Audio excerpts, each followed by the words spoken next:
Hey folks, it's Johnny from here from Big J's Garage. It is heading towards the middle of November and it is time to put away Mrs. Big J's Garage Audi TT. So without further ado, Eleanor is going to be bringing her 2003 Audi TT down to Halls Point lockup, assisted and guided by Bailey. I see she's sporting her driving gloves, so we will we'll make our way down to Peggy's Cove direction, Halls Point, and we'll see you when we get there. Stand by.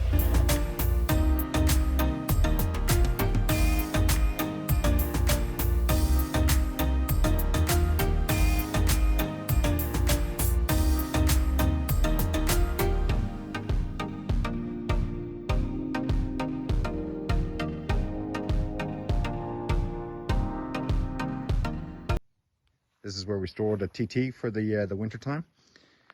It'll go in there with all of other the toys of Andy.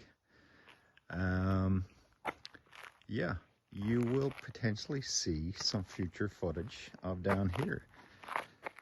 There's a great shop in there, and we do some work down here from time to time. So, with that being said, we're going to finish up here today. We're going to head back towards our own house in Halifax, and we'll see you the next time. If you like this content, do me a big favor, like and subscribe. Give it a big thumbs up. To subscribe doesn't cost a dime, but it really helps the channel out. Thanks. Talk to you soon.